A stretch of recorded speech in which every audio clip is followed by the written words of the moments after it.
Mr. Abernathy was a pillar of the community. Every morning, he arrived at the First National Bank of Oakhaven precisely at 8 a.m., his suit impeccably pressed, his smile warm and reassuring. He knew everyone by name, from Mrs. Gable, who deposited her Social Security check each month, to young Timmy, who always asked for a lollipop. Abernathy would patiently explain the complexities of interest rates and loan applications. He sponsored the town's Little League team, donated generously to the church, and always had a kind word for everyone.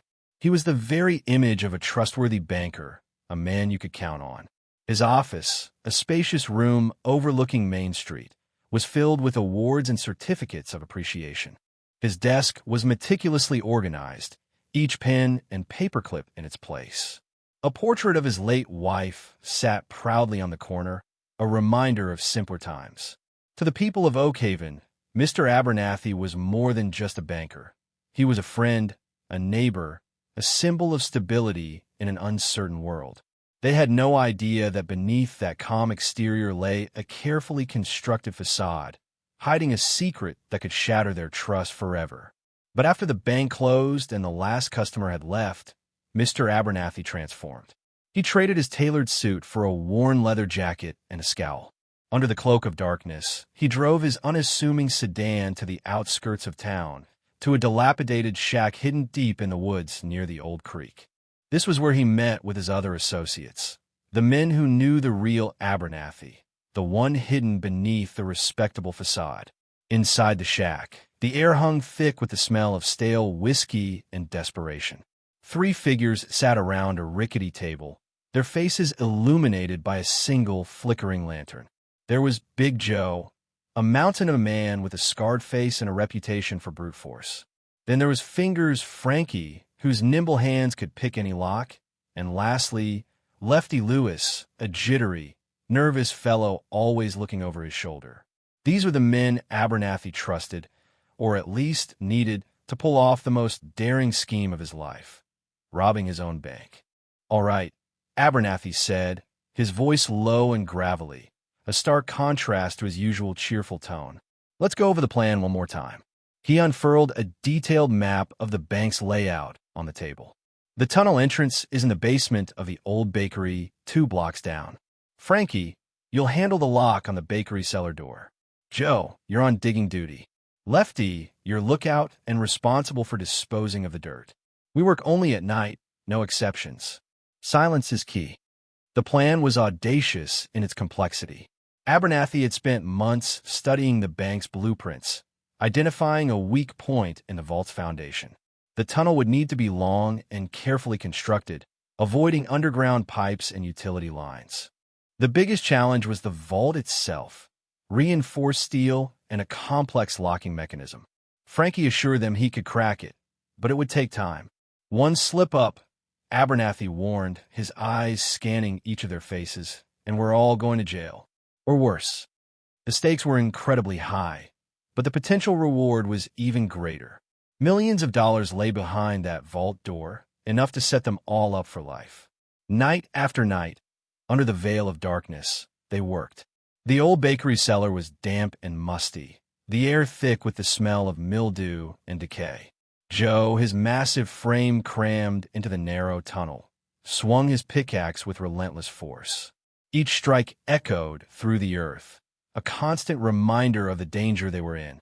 Sweat poured down his face, mingling with the dirt. Frankie, meanwhile, worked on reinforcing the tunnel walls with wooden planks, preventing a collapse.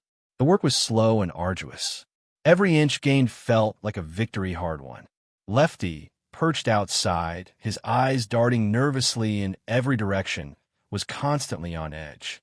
The slightest sound, a dog barking, a car passing, sent shivers down his spine. He knew that if they were caught, their lives were over. Abernathy, despite his clean hands, oversaw the operation with a grim determination. He knew the risks, but the allure of the gold, the promise of a new life, was too strong to resist. The suspense was a constant companion, a tightening knot in his stomach. Each day, he played the role of the trusted banker, while each night, he became a criminal, inching closer to the prize. Lefty, with his constant fidgeting and nervous glances, was beginning to wear on Abernathy's nerves. He was always the first to complain, the first to suggest they quit. One night, as Lefty was supposedly on lookout, Abernathy spotted him across the street, engaged in a hushed conversation with a man in a dark coat. Abernathy couldn't make out what they were saying, but the furtive glances and hurried gestures were enough to raise his suspicions. "Who was that?" Abernathy demanded when Lefty returned, his face pale. "Nobody," Lefty stammered, avoiding eye contact. "Just some guy asking for directions." Abernathy didn't believe him for a second. He knew Lefty was hiding something. Was he planning to double-cross them? Was he talking to the sheriff? The thought sent a cold shiver down his spine. He decided to keep a closer watch on Lefty, but he knew that the fragile trust within their group was beginning to crumble. The pressure of the secret, the constant fear of discovery, was taking its toll. He couldn't shake the feeling that their carefully laid plans were about to unravel. Unbeknownst to Abernathy, Lefty was indeed meeting with Sheriff Thompson. Lefty, scared of the potential consequences if the robbery went wrong, had decided to cut a deal. He offered Thompson information about the planned heist in exchange for immunity. Thompson, a shrewd and ambitious man, saw an opportunity to make a name for himself. He pretended to be shocked and outraged by Lefty's confession, all the while secretly plotting how to use the information to his advantage. "Tell me everything," Thompson said, leaning forward, his eyes gleaming. "Who's involved? What's the plan? When are they going to do it?" Lefty, sweating profusely, spilled everything. He told Thompson about Abernathy's double life, the tunnel, the vault, everything. Thompson listened intently, nodding occasionally, carefully crafting his own strategy. He wouldn't arrest them right away. He would wait until they were inside the vault, caught red-handed. That way, there would be no doubt, no chance of escape. He would become a hero, the man who saved Oakhaven from a ruthless bandit and his gang. He shook hands with Lefty, assuring him of his protection, but in his mind, he was already planning how to double-cross him too. Back in the tunnel, the air was thick with anticipation. They were just days away from reaching the vault. Joe had broken through the last layer of earth, revealing the reinforced concrete wall. Frankie was already preparing his tools, ready to tackle the vault's complex locking mechanism. Abernathy, however, couldn't shake his unease about Lefty. He decided to test him. "Lefty," Abernathy said casually, "I need you to pick up some supplies. There's a hardware store in the next town over. Here's a list." He handed Lefty a piece of paper with a few obscure items listed. "Make sure you're back before dawn." Lefty hesitated. "But what about Lookout?" "Joe and I can handle it for one night," Abernathy replied, his eyes fixed on Lefty's. "Consider it a favor." As Lefty drove off, Abernathy watched him go, a sense of foreboding washing over him. He knew this was a gamble, but he needed to know where Lefty's loyalties truly lay.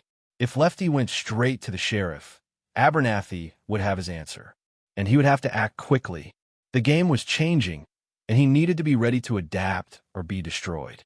As Abernathy suspected, Lefty didn't go to the hardware store. Instead, he drove straight to the outskirts of town to a prearranged meeting point with Sheriff Thompson. The sheriff was waiting, his car hidden behind a grove of trees. Lefty jumped out of his car and hurried over to Thompson's vehicle, his face etched with anxiety. "Did you get the supplies?" Thompson asked, his voice sharp. "No," Lefty said, his voice trembling. "Abernathy sent me, but I knew it was a test. He suspects something." Thompson's eyes narrowed. "Did you tell him anything?" "No, sir. I swear. I played it cool," Lefty insisted, wiping sweat from his brow. "But he's getting suspicious. We need to move fast." Thompson nodded slowly. "All right, here's what we're going to do." He outlined his plan, a meticulous trap designed to catch Abernathy and his gang in the act. He emphasized the importance of Lefty's role, promising him immunity and a share of the recovered gold. But Thompson's words were laced with a coldness that made Lefty uneasy. He couldn't shake the feeling that he was nothing more than a pawn in Thompson's game, a disposable piece in a much larger scheme. The next morning, Abernathy arrived at the bank, his face betraying nothing. He greeted Mrs. Gable with his usual warm smile, and patiently explained a complicated loan application to Mr. Henderson. He even offered Timmy an extra lollipop. To the outside world, he was still Mr. Abernathy, the trusted banker. But inside, his mind was racing, calculating, planning. He knew that Thompson would be watching him, waiting for him to make a move. He called a staff meeting, ostensibly to discuss upcoming community events.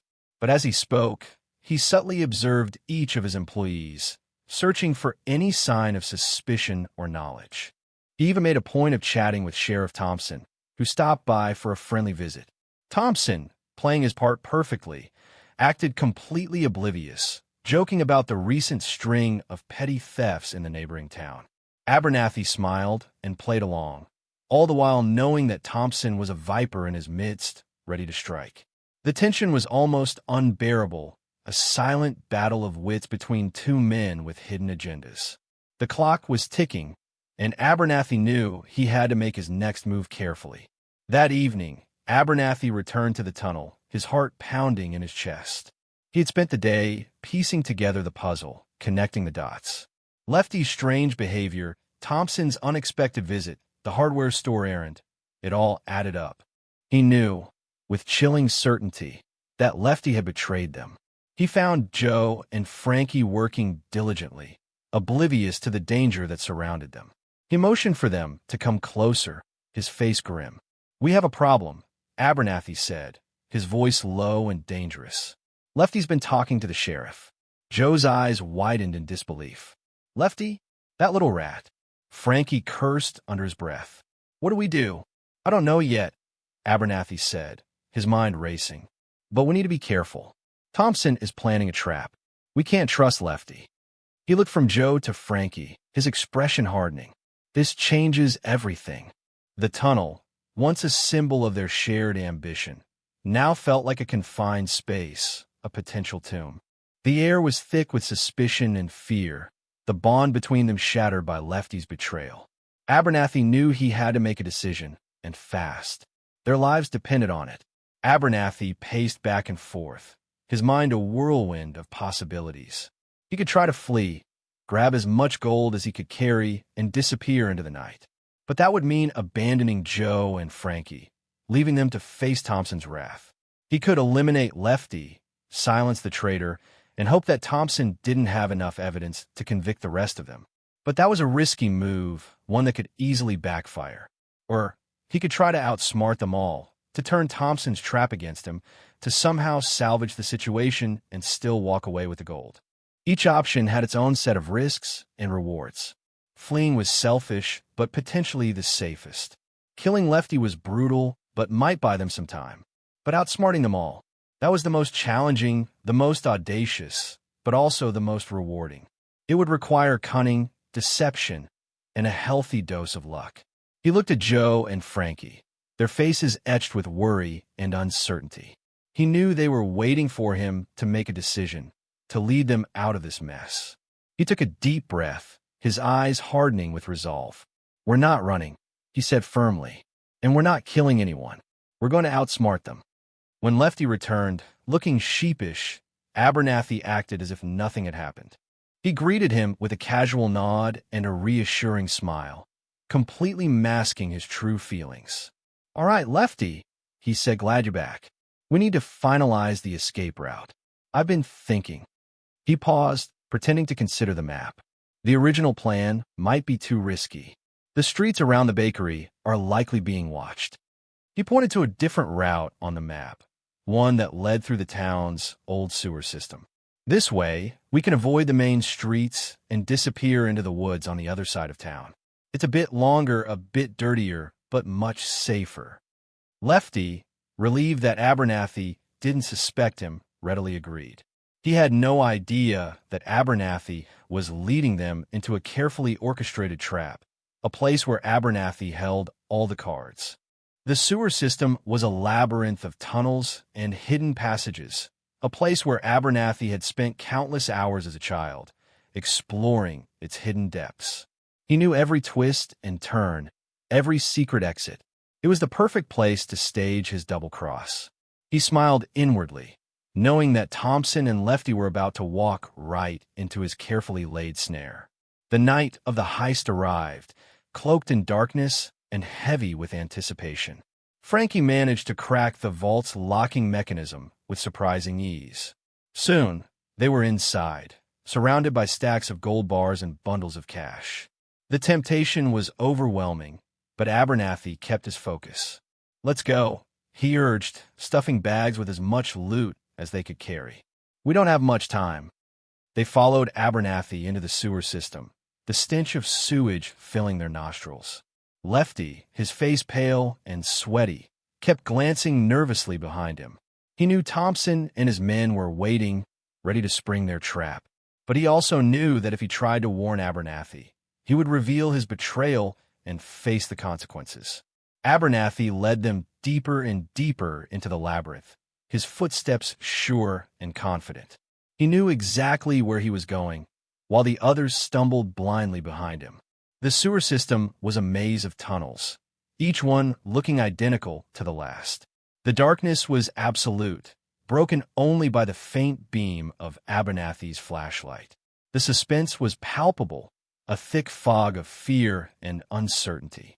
They were all walking into the unknown, each with their own secret agenda. Suddenly, Abernathy stopped. "This is it," he announced, pointing to a narrow passage. "This leads to an old storage cellar beneath the bakery. It's our way out." He turned to Lefty, his eyes cold and unforgiving. "You knew about this, didn't you?" Before Lefty could answer, the passage behind them erupted in gunfire. Thompson and his deputies stormed into the sewer, their faces illuminated by their flashlights. "Freeze!" Thompson yelled. "You're all under arrest." But Abernathy was ready. He had anticipated Thompson's move, and he had a plan of his own. He grabbed a metal bar leaning against the wall and smashed a nearby pipe, releasing a torrent of sewage water. The deputies screamed in surprise as they were knocked off their feet, the force of the water washing them down the tunnel. "Go! Go!" Abernathy shouted, shoving Joe and Frankie forward.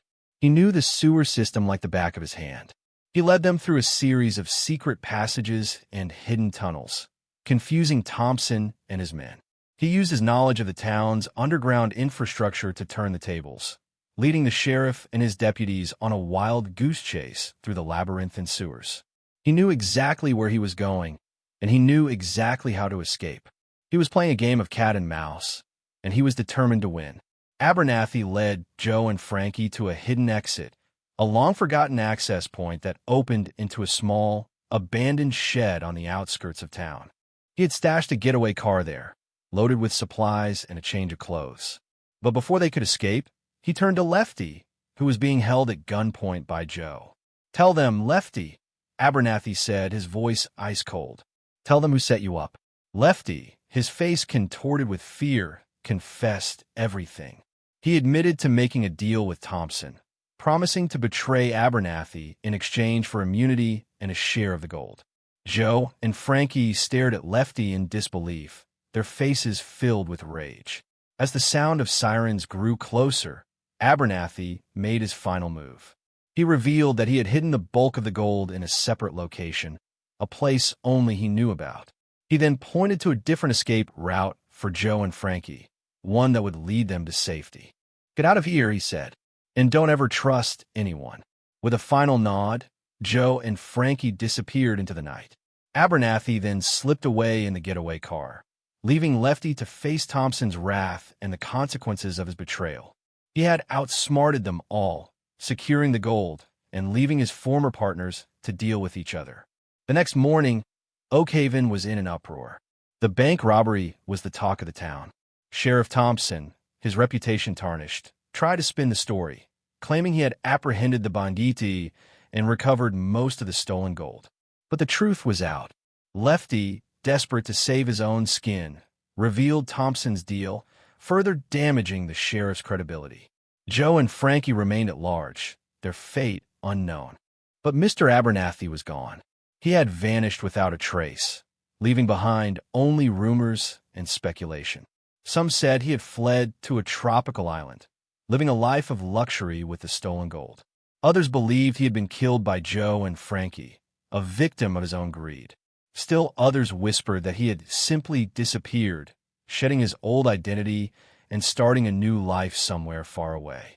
The people of Oakhaven were left to wonder, had they ever really known Mr. Abernathy? Was the kind, trustworthy banker a criminal mastermind all along, a wolf in sheep's clothing? The mystery of Mr. Abernathy became a local legend, a cautionary tale about appearances and the hidden depths that lie beneath the surface. The town would never be the same, forever changed by the banker who had dared to rob his own bank and outsmart them all.